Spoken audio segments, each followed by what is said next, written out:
मैं हूं संतोष बाबू और मैं झार हलचल न्यूज़ से हूं। मैं अचानक ही आपके सर को बिना इन्फॉर्म करे अचानक से आ गया हूं आपके क्लासरूम में और कुछ आपके सर से कुछ आप लोगों से बात करेंगे। अभी चूँकि हाल ही में आप संदर्भित होंगे, आप शायद 12th के बैच है या 11th का? 12th का। तो अभी आप बोर्ड देने वाले हैं। अभी तक सरकार का मंतव्य स्पष्ट नहीं है कि आप ये एक टर्म में लेगी एग्ज़ाम या 2 टर्म में लेगी। आप लोग स्पष्ट है? आप लोग जान रहे हैं इस विषय में? क्या कुछ बेसिक आइडिया है आप लोगों की ये एक टर्म का एग्ज़ाम कैसा होगा, 2 टर्म का एग्ज़ाम कैसा होगा? नहीं।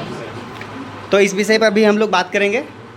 तो क्या पढ़ा रहे हैं सर अभी आप? आज एक बहुत बेहतरीन चैप्टर हम लोग पढ़ रहे हैं, इंडिगो पढ़ रहे हैं जो गांधी जी से संबंधित है। तो ये सिलेबस के अंदर का है? हाँ। क्या कुछ बेसिक इसका सार आप बहुत संक्षिप्त में अगर सार बता दें इंडिगो का। इस चैप्टर में हम लोग जानते हैं गांधी जी के बारे में और स्वाधीनता आंदोलन कैसे स्टार्ट हुआ, इसका फाउंडेशन कैसे हुआ। अगर सही मायने में कहा जाए तो ये गांधी जी भारत में जब पहली बार आंदोलन किए तो चंपारण से किए, और वही चंपारण की कहानी बच्चों को पढ़ना है इस चैप्टर के माध्यम से।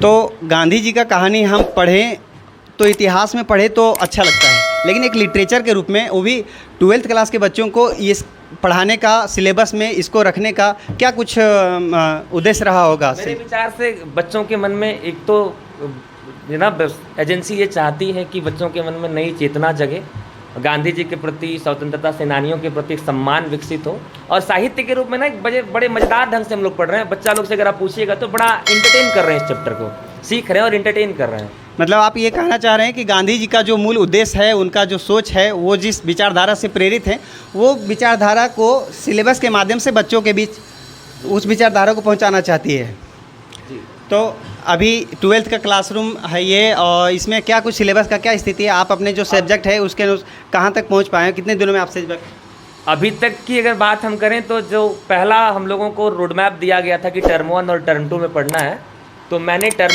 1 ख़त्म कर दिया है और हाल ही में हम ये टर्म 2 पढ़ रहे हैं। लेकिन चूंकि कल का जो न्यूज़ है कि जो मंत्री जी हैं उन्होंने जेएसएससी को डायरेक्ट किया, जैक को डायरेक्ट किया है कि वो एक ही टर्म में एग्ज़ाम ले, तो देखना होगा कि किस प्रकार से बच्चों को फिर से गाइडलाइन जैक देती है, उसके अनुसार हम लोग पढ़ेंगे। हमारा सिलेबस सही सलामत चल रहा है और समय पे ख़त्म कर देंगे। जैक जैसे भी बोले हम लोग सब तैयार रहेंगे उसके लिए। अभी आते ही हम जब कुछ बच्चों से यहाँ स्टेज पर से ही पूछे कि टर्म 1 और टर्म 2 के बारे में क्या कुछ आइडिया है, तो फेशियल एक्सप्रेशन से तो हमको नहीं लगा कि बहुत कोई अपडेट है। तो अगर आप संक्षिप्त में बच्चों को और हमको भी संतुष्ट कर पाएँ और हमारे देखने वाले दर्शकों को भी बता पाएँ कि ये क्या है टर्म 1 और टर्म 2 का क्या कुछ। देखिए बात ऐसा है कि जब कोविड का दौर चला तो सीबीएसई ने एग्ज़ाम का पैटर्न को बदला, चूँकि क्लासेस ऑफ रहे, ऑनलाइन क्लासेस हुआ, तो उसके संदर्भ में पहले टर्म 1 में ऑब्जेक्टिव क्वेश्चन पूछा गया बच्चों से और टर्म 2 में सब्जेक्टिव और ऑब्जेक्टिव दोनों पूछा गया था। तो वही अब तक चला आ रहा था। इससे कहीं ना कहीं सरकार पर भी दबाव है, 2-2 बार एग्ज़ाम लेने में खर्च होता है। बच्चों का भी अगर हम लोग मोराल को पढ़ें तो कहीं ना कहीं बच्चों में पढ़ाई के प्रति जो सेंसिटिविटी होनी चाहिए वो अब नहीं दिखता है। तो बेहतर ये होगा कि एक ही टर्म में ले। ऐसे ये बच्चों के खिलाफ होगा, लेकिन बेहतर यही होगा कि एक टर्म में ले और बेहतरीन तरीके से पहले की तरह। तो आप जो इशारा कर रहे हैं टर्म 1 के जैसा एग्ज़ाम अगर ले तो फिर उसी के अनुसार MCQ टाइप का क्वेश्चन होगा क्या?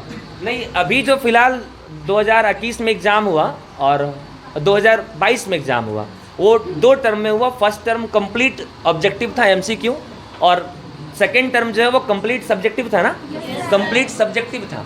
तो पता नहीं इस बार क्या करेगा। अभी तक तो हम लोग उसी पर चल रहे थे, अब नया अपडेट का हम लोग भी इंतजार कर रहे हैं। तो अब समय ही बताएगा कि सरकार के क्या मंशा है और उस पर क्या, विद्यार्थियों पर उसका क्या असर पड़ता है। इंडिगो चैप्टर 5 है इंग्लिश का। अच्छा। टर्म 2 का। टर्म 2 का है। तो सर बढ़िया पढ़ाते हैं? कौन सा, कहाँ पे एडमिशन है आपका? मेरा Hindu +2 high school Hazaribagh district में। अच्छा, तो आप विद्यालय के अलावा भी बाहरी शिक्षक से लेते हैं आपका अपना गुणवत्ता बढ़ाने के लिए, सिलेबस अच्छा से कंप्लीट हो, बढ़िया से पढ़ाई हो, इसके लिए? Yes sir. क्या कुछ सोचे हैं आगे? 12th के बाद क्या करेंगे आप? 12th के बाद क्या करेंगे? चलिए आगे। क्या नाम हुआ आपका? राजन कुमार। जोर से बोलिए, जोर से। राजन कुमार। राजन कुमार। कहाँ से हैं राजन जी आप? चतरा से। चतरा से। कौन से कॉलेज में एडमिशन है आपका? KV+2 high school Itkhori. तो साइंस बैकग्राउंड से हैं आप, तो साइंस में क्या क्या पढ़ना होता है? Physics, chemistry, math, English, computer science. अच्छा, आप यहाँ इंग्लिश का क्लास ले रहे हैं। ऐसे आपको क्या लगता है कि ये इंग्लिश के क्लास करने से सिलेबस में जो आप पढ़ ही रहे हैं, एग्ज़ाम में जो लिखेंगे इस वो तो फ़ायदा है ही, इसके अलावा दैनिक जीवन में इसका क्या उपयोग है, इससे क्या लाभ उठा पाएंगे आप? इतना भाई सवाल पूछेगा लगता है कि बताएगा।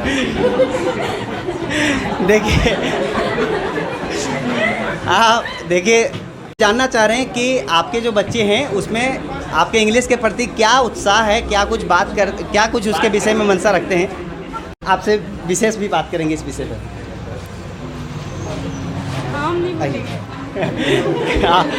कैमरे पे आने से कतरा रही हैं। क्या कुछ नाम हुआ आप? क्या नाम हुआ आपका? विक्रम कुमार, कहाँ से हैं विक्रम जी आप? विष्णुगढ़ से। कौन से कॉलेज में एडमिशन है? अनादा कॉलेज। अनादा कॉलेज। अनादा या अनदा? अनादा। पूरा नाम बताइए कॉलेज का। अनादा कॉलेज, हजारीबाग। तो साइंस बैकग्राउंड से हैं? Yes sir. क्या क्या सब्जेक्ट पढ़ना होता है साइंस बैकग्राउंड? पीसीएम और पीसीबी। क्या होता है इसको खुल के बताइए। फिजिक्स, केमिस्ट्री, मैथ और फिजिक्स, केमिस्ट्री, बायोलॉजी। और ये दोनों में जो कॉमन है फिजिक्स केमिस्ट्री है और जो अलग है वो मैथ और बायो। तो मैथ और बायो दोनों एक साथ नहीं पढ़ सकते क्या? पढ़ सकते हैं, तो दो में क्यों बांटा गया इसको? क्योंकि बायो जो होता है वो मेडिकल लाइन के लिए होता है और मैथ इंजीनियर के लिए। नहीं, जैसे मतलब कि जो बच्चा या फिर जो विद्यार्थी मेडिकल क्षेत्र में जाना चाहता है उसको मैथ नहीं पढ़ना चाहिए? पढ़ना चाहिए, डिपेंड करता है अपने पर कि दोनों ले या एक ले। चलिए हाँ, आइए ना अफसर के पास ही जाते हैं। कोई बात करने के इच्छुक हैं? आप लोग कुछ पूछना चाहते हैं तो बेझिझक आप लोग भी पूछ सकते हैं। सर एक्चुअली क्या है ना कि आप अगर हमको बता करके आते तो हम थोड़ा होमवर्क करके आते, लेकिन आपको बता दें बच्चों के लिए ना सर असीमित संभावनाएं हैं। अगर आज के समय में नहीं, अभी तत्काल जैसे ही की बात हम अभी कर रहे हैं, जैसे 12th अभी बच्चा अगर कोई पास करता है तो पहले के ज़माना में ना लिमिटेड अपॉर्चुनिटीज़ था। अब तो कोई आपके जैसा पत्रकार भी बन सकता है, यूट्यूबर बन सकता है, कोई बहुत अच्छा डांस करता है जिसको कहीं जाने का ज़रूरत नहीं है, वो माइक उठाए ना, कैमरा उठाए, फ़ोन उठाए और फ़ोन से ही शुरू कर दे। तो बहुत अवसर है। फिलहाल 12th के बाद जो ना जनरली साइंस के बच्चों के साथ होता है कि वो कुछ मेडिकल लाइन को चुनते हैं, कुछ इंजीनियरिंग को चुनते हैं। तो अब थोड़ा सा स्कोप धीरे धीरे इंजीनियरिंग का कम हो रहा है, क्योंकि अब दो ही चीज़ों को लोग तवज्जो देते हैं, IIT और उससे थोड़ा नीचे वाला जो JEE मेंस और एडवांस होता है।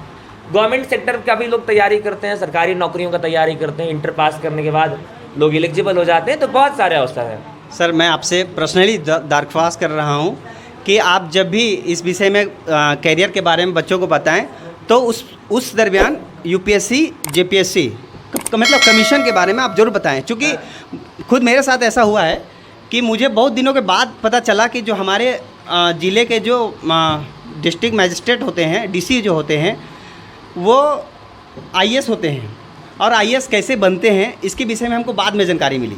तो अगर बच्चों को पहले से पता हो, आप सबों को पता है हाँ, तो आप सबों को सही दिशा में और अच्छा से मार्गदर्शन मिल जाए तो इस दिशा में बेहतर किया जा सकता है।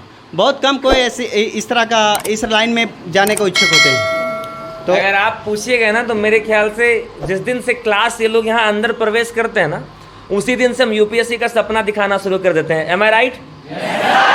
सारा एग्जाम्पल में ना 1-2 बार IAS IPS का नाम जरूर ले लेते हैं। तो ये हमेशा गाइड करते हैं और हमेशा बताते हैं बच्चों को कि सपने बड़े देखो, यकीनन जो मंजिल है वो भी बड़ा होगा। ये अक्सर हम बच्चों को बताते हैं। बहुत बहुत धन्यवाद रविकांत जी, आप सबों से बात करके अच्छा लगा, आपके सर से मिलकर बहुत अच्छा लगा और आपसे जाते जाते माफ़ी मांग रहा हूँ कि आपके चलते हुए क्लास के दौरान अब आप लोग को आकर के डिस्टर्ब किए, आपके सर को डिस्टर्ब किए। और बेझिझक आप जब भी जहाँ भी जाएं, कभी भी कहीं भी रहें, आपके आसपास कुछ गलत होता दिखे, कुछ आपको ख़राब लगे तो आप अपने मोबाइल से रिकॉर्ड कीजिए, हमको भेजिए। मैं अपने जिम्मेवारी के साथ उसको जनप्रतिनिधि के पास, अधिकारी के पास, पूरा पब्लिक के सामने मैं आपकी बातों को, आपकी समस्याओं को रखूँगा। इसी बात के साथ मैं आप सबों से विदा लेता हूँ। नमस्कार।